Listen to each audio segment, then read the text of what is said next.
The following program is sponsored by Jewish Federation of Palm Beach County and the generous gifts of these contributors.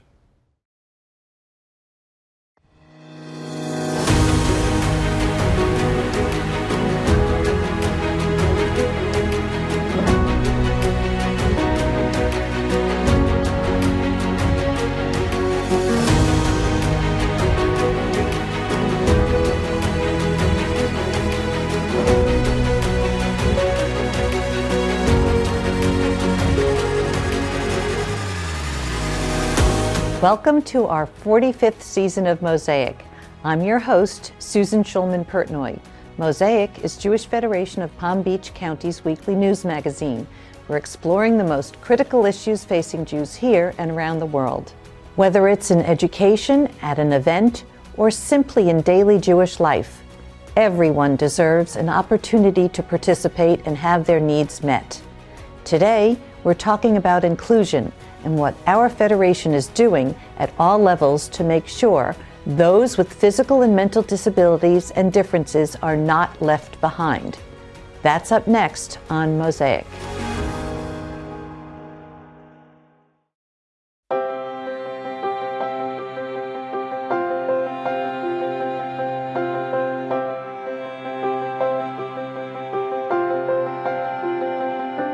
We're so proud to celebrate our community visionaries, donors who contribute $1 million or more, serving as an inspiration for all of Jewish Palm Beach.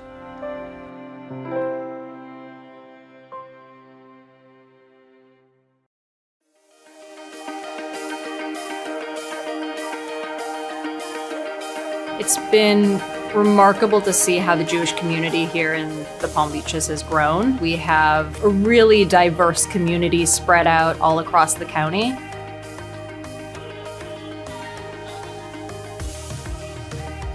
We view Palm Beach County as our home, and we want the Jewish Federation of Palm Beach County and its mission and all of the wonderful things they're doing to be here. Campaigns like this ensure that legacy. We knew we wanted to instill in our child going forward. There's no other choice but to pay it forward to the next generation and the next generation.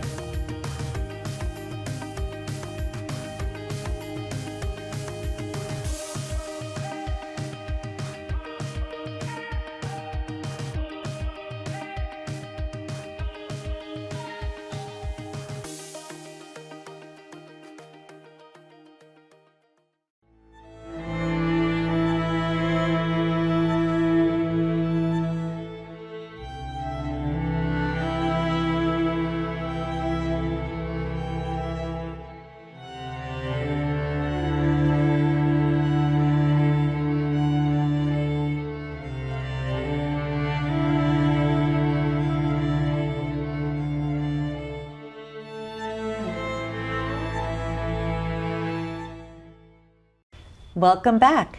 Joining us today is Allison Winder-Baum, and she is Federation's Community Disability Navigator. Did I say that right? You got it. Welcome to Mosaic, Allison. Thank you, Susan. It's a pleasure to have you with us. It's a pleasure to be here.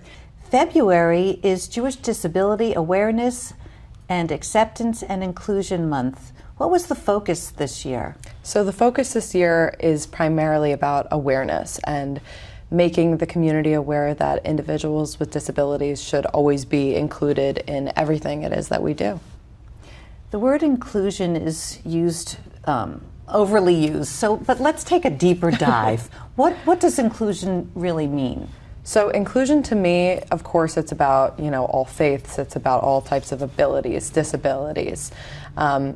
It's about a wide range of things, but for me, working in the disability space, it's about moving from inclusion to belonging.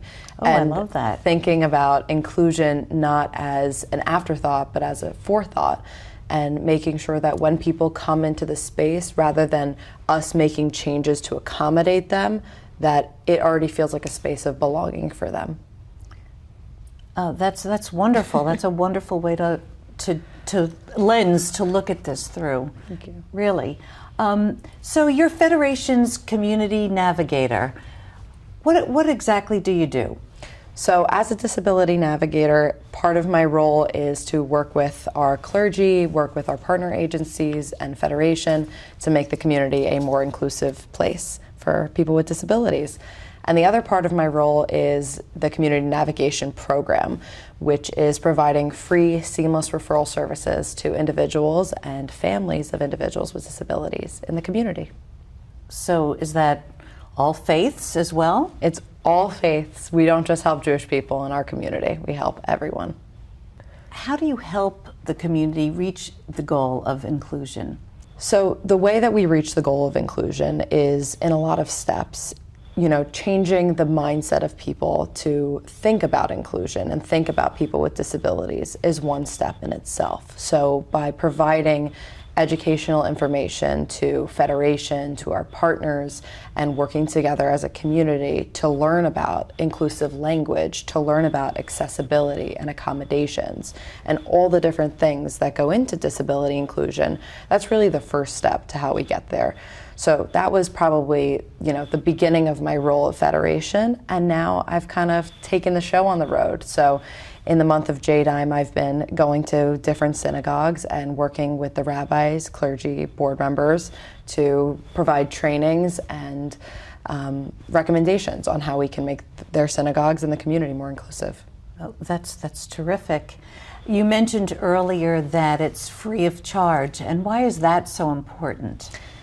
I think it's really important because people that are coming to me, needing referral services, needing these disability resources in the community are in a not only financial crisis, but emotional crisis. And they need these services and they need them to be free of charge. Right, take the pressure off. So, it's a very overwhelming time for families, and to be able to provide these resources and these services to people free of charge and try to be as stress-free as possible, it's a really lucky thing that I'm able to do. It's really needed too. We're going to take a quick break. We'll be right back after this brief message. Up next, we'll hear from members of our community about their experiences and the programs in place that are making a difference. Stay with us.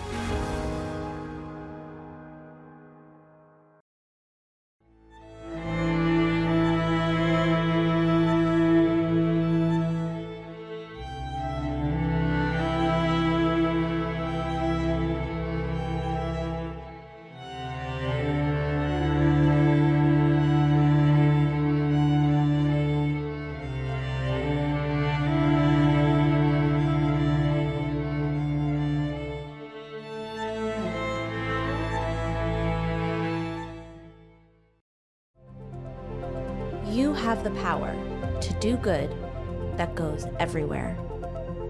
From here to Israel to Ukraine to 70 countries around the world. From educational to life-changing experiences. From lonely to connected. From afraid to strong. But that good goes beyond our city. Your gift drives connections and awakens identity.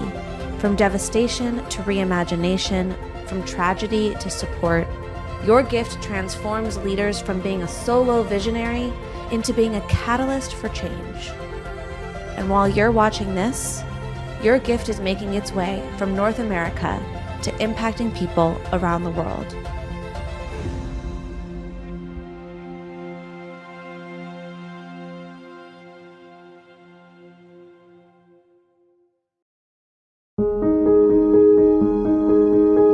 February is Jewish Disability Awareness, Acceptance, and Inclusion Month. Jewish Federation and the Jewish Disabilities Network are committed to the inclusion of people with disabilities in our community. Learn more at jewishpb.org/JDN.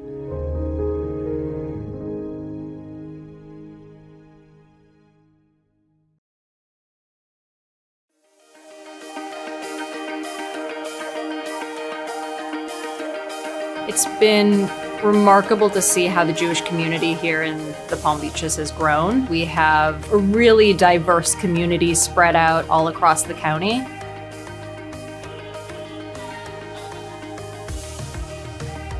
We view Palm Beach County as our home, and we want the Jewish Federation of Palm Beach County and its mission and all of the wonderful things they're doing to be here. Campaigns like this ensure that legacy. We knew we wanted to instill in our child going forward. There's no other choice but to pay it forward to the next generation and the next generation.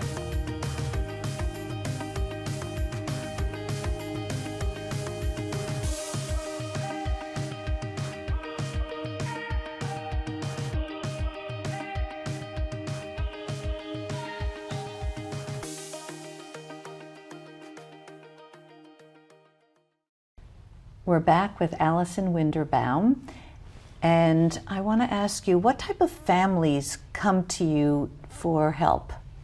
Anyone and everyone. So all ethnicities, all faiths, all ages, anyone and everyone. And I think it's important, as I said before, not just providing these services free, but providing these services to anyone and everyone who needs them.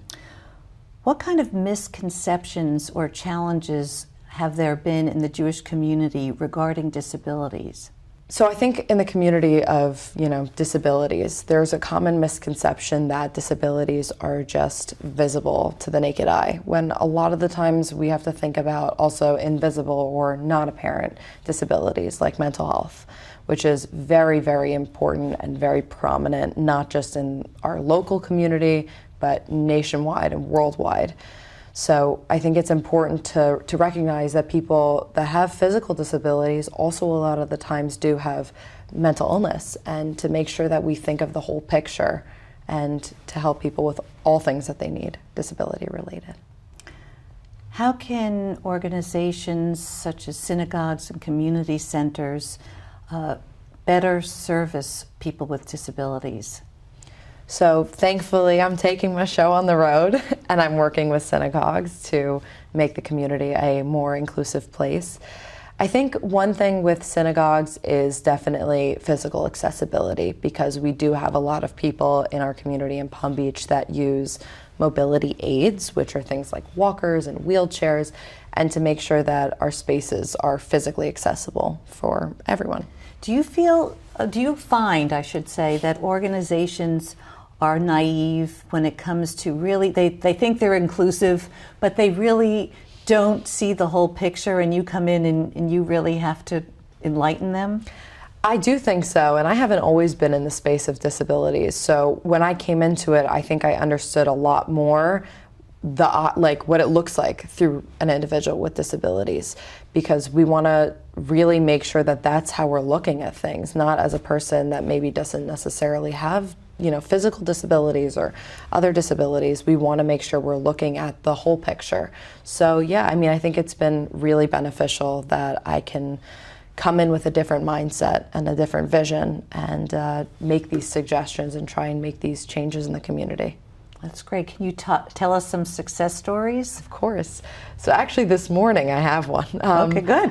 So I got a call this morning from an individual who had a son with disabilities. He has previously received services in the Jewish community, but was looking for some day socialization. And that can be something that's really hard and not necessarily thought about for individuals that are neurodiverse. And this individual, though they were receiving services, maybe not in the Jewish community, but other, services, they were looking for other things just for a more daily basis and daily routine, because socialization is so important, not just for people with disabilities, but for everyone. Right. So I was able, thankfully, to talk to the parent and provide a lot of different resources, and she was so incredibly grateful.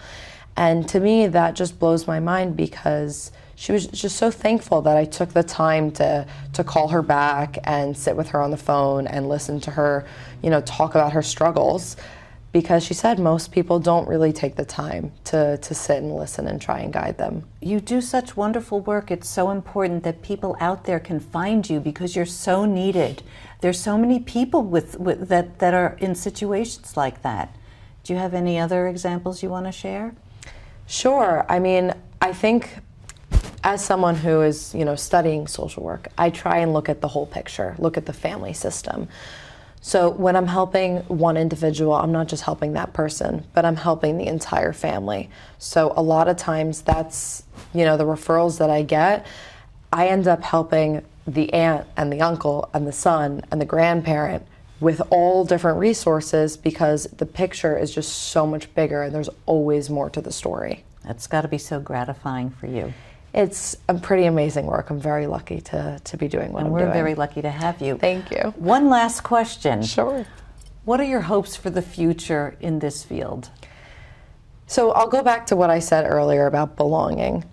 I want our community in all aspects, in all areas, for people to feel like they belong. And what is belonging, right? So when someone comes into a space, they shouldn't feel nervous or anxious or like they don't fit in. They should just be able to be welcomed with open arms. And I want that to be for any person in our entire community. Well, if anybody can achieve that goal, it's you, Allison. Thank you for joining us. Thank you. Just ahead, how you and your family can take advantage of these programs that benefit our entire community. That's ahead on Mosaic.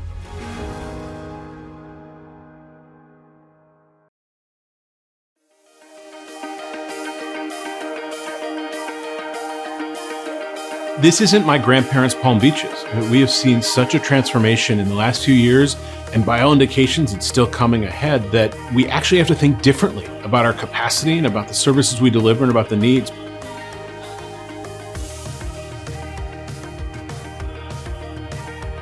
There's going to be a transition over the coming years, and the work that's happening now in Campaign for the Future shows an investment in helping us guarantee that no matter what happens, the Jewish community is going to thrive and grow.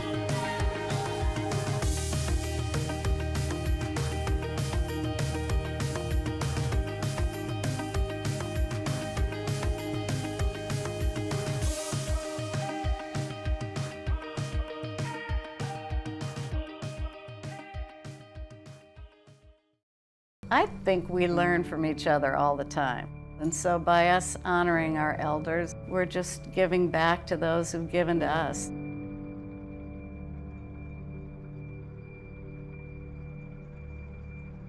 Our seniors have contributed their lifetime to the Federation. It's the young people now giving back to the seniors. I have been fortunate enough that they hired Catherine. If you have trouble getting food, she'll help provide food for you. That's a wonderful thing to have.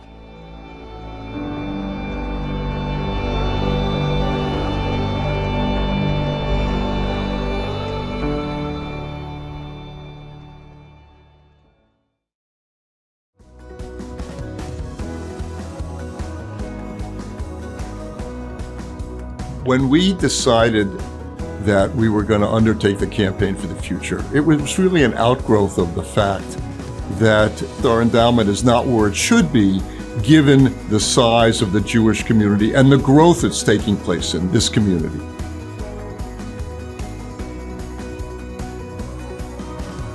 What do you want your legacy to be? You've lived here, you've been a part of this community, you have the opportunity to make a difference. What do you want your legacy to be? How do you want to be remembered when you're no longer here? And I think that has touched a nerve with a lot of people who were never asked that question and never asked, hey, we need it now. How can you help us?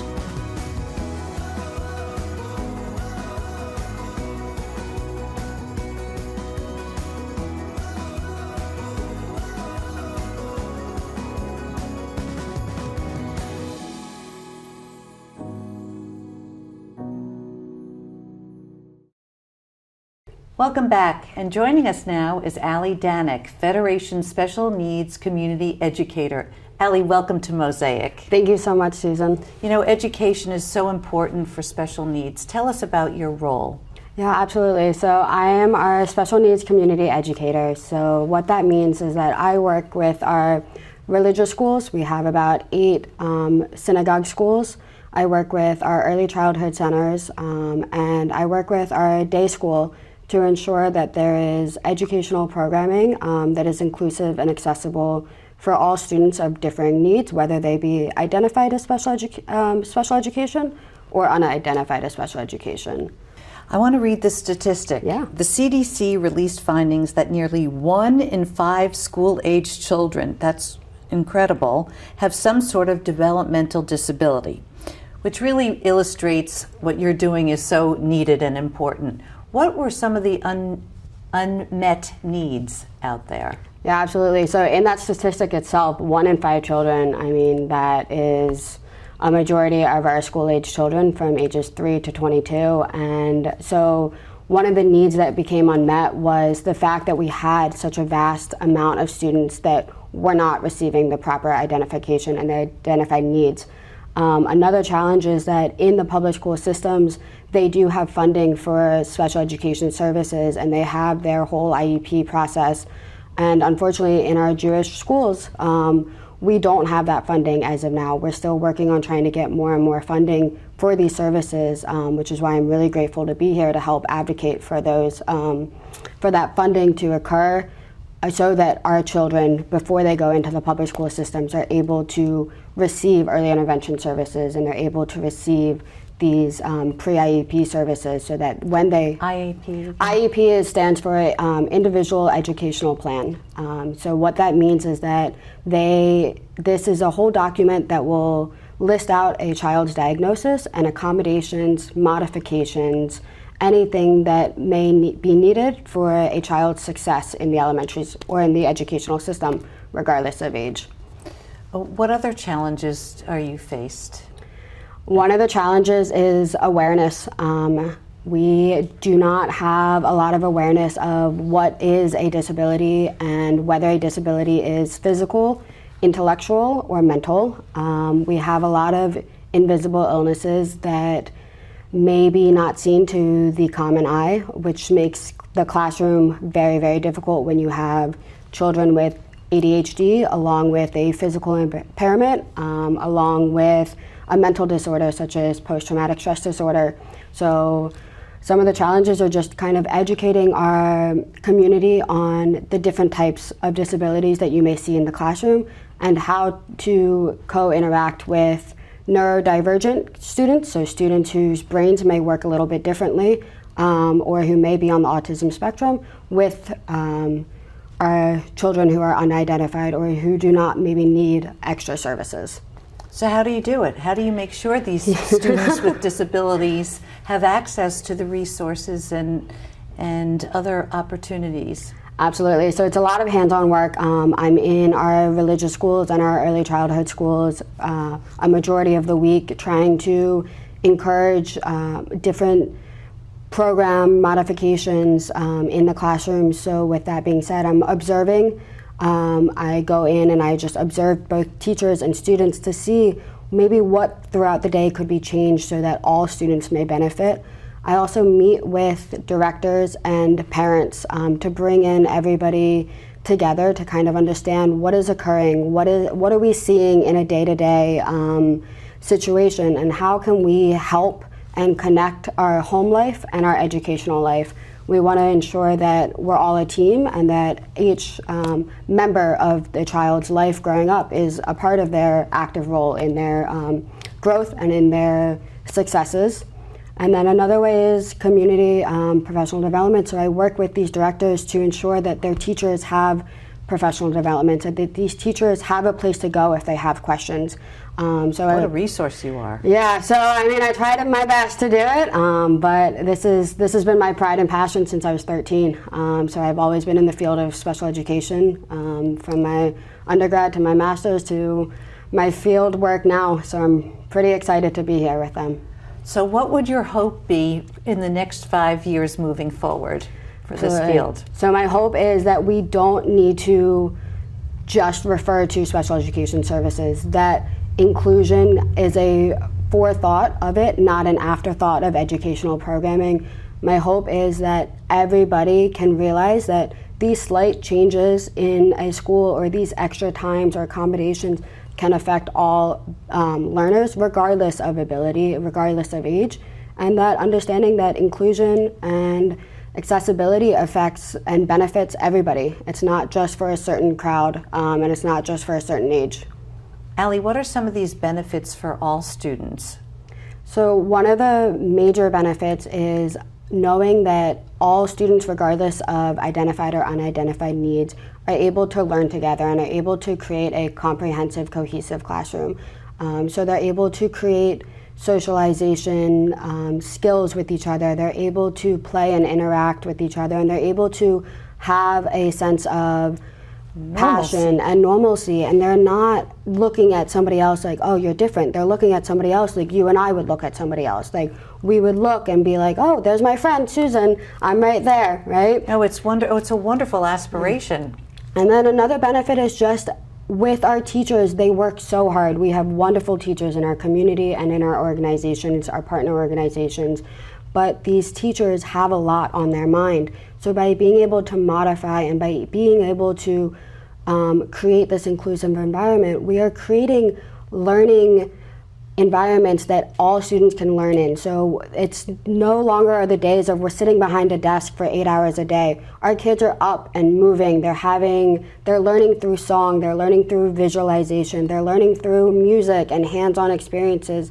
And just like all of us in a room full of people, 1 in 5 people have some sort of differing ability, and that includes how we learn. So by being able to create an inclusive environment within our classrooms, we're creating a chance for everybody to be able to express their strengths and to show who they are and showcase their skills without adding extra stress on that teacher, because now everybody's going to be creating that cohesiveness and everybody's going to be engaged, which then decreases our behaviors and it decreases the attention, the amount of attention that one student may need over another student.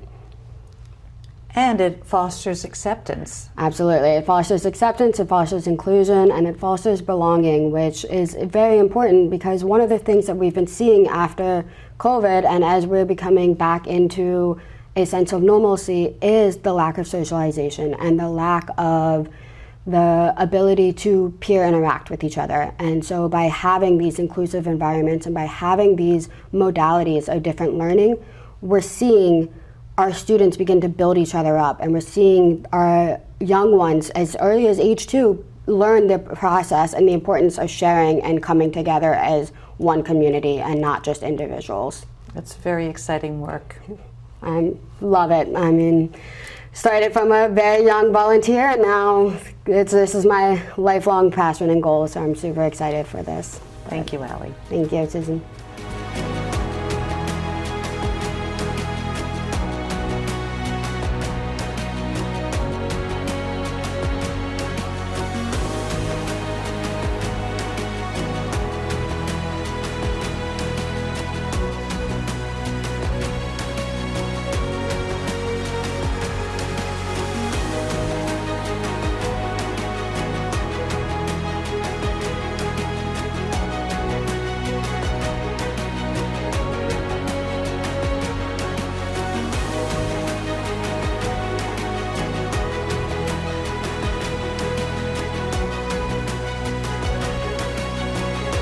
This program is sponsored by Jewish Federation of Palm Beach County.